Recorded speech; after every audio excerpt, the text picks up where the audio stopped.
ইতিহাস সবচেয়ে জোরালো কণ্ঠগুলোকে মনে রাখে, কিন্তু সেই নীরব স্বরের কি হবে?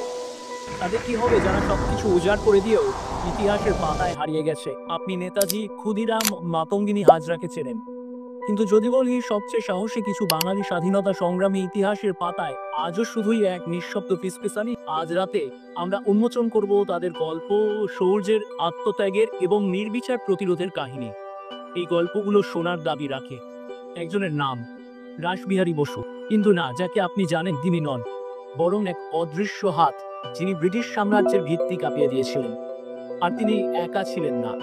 থাকুন আমার সঙ্গে, কারণ আপনি যা শুনতে চলেছেন তা ভারতের স্বাধীনতা সংগ্রামের প্রতি আপনার দৃষ্টিভঙ্গি বদলে দেবে চিরকালের জন্য।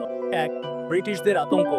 যতীন্দ্রনাথ মুখোপাধ্যায়, বাঘা যতীন, একজন একাকী যোদ্ধা, যিনি একটি গোপন যুদ্ধ চালিয়েছিলেন।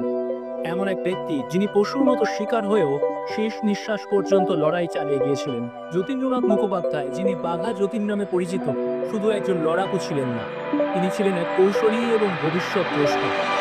মাত্র 4 জন সঙ্গী নিয়ে তিনি একা এক বিশাল ব্রিটিশ বাহিনীর বিরুদ্ধে অস্ত্র ধরেছিলেন। কয়েক ঘন্টা ধরে চলেছিল বন্দুকযুদ্ধ। যখন চারিদিক থেকে ঘিরে ফেলা হয়, যখন শেষ গুলিটিও ফুরিয়ে যায়, তখনও তিনি হাসি মুখে বলেছিলেন, আমরা মরে গেলেও দেশ যাবে।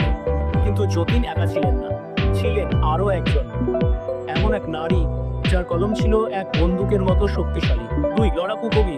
বাসন্তী দেবী যখন ব্রিটিশরা দেশবন্ধু চিত্তরঞ্জন দাসকে গ্রেপ্তার করেছিল, তারা ভেবেছিল বিপ্লব শেষ হয়ে যাবে, কিন্তু তারা বাসন্তী দেবীকে হিসেবের মধ্যে ধরেনি। তিনি শুধু স্বামীর জায়গা নিলেন, তিনি হয়ে উঠেছিলেন বাংলার স্বাধীনতা সংগ্রামের প্রতীক। যখন সমাজ বলেছিল নারীদের ঘরে থাকতে হবে, তিনি রাস্তায় নেমেছিলেন। তার কণ্ঠস্বর, তার লেখনী এক সম্পূর্ণ প্রজন্মকে উদ্বুদ্ধ করেছিল এবং ব্রিটিশদের বাধ্য করেছিল নতুন পরিকল্পনা করতে। কিন্তু তিনি যেখানে প্রকাশ্যে যুদ্ধ করেছিলেন, সেখানে আরেকজন ছিলেন ছায়ার মধ্যে, যিনি অপেক্ষা করছিলেন সঠিক মুহূর্তের জন্য। 3, বিস্ফোরক প্রতিভা। উল্লাসকর দত্ত, একটি নাম যা ব্রিটিশদের মনে আতঙ্ক জাগাত। এক অসাধারণ মেধাবী বিজ্ঞানী, যিনি রসায়নকে স্বাধীনতার অস্ত্রে পরিণত করেছিলেন। প্রথমে মৃত্যুদণ্ড দেওয়া হয়েছিল, কিন্তু পরে ব্রিটিশরা ভয় পেল। তারা জানতো তার ফাঁসি হলে বিপ্লব ছড়িয়ে পড়বে, তাই তারা তার শাস্তি পরিবর্তন করে কালাপানিতে পাঠায়, যা মৃত্যুর চেয়েও ভয়ঙ্কর। তার শরীর ভেঙে দেওয়া হয়েছিল, কিন্তু তার আত্মা ভাঙেনি।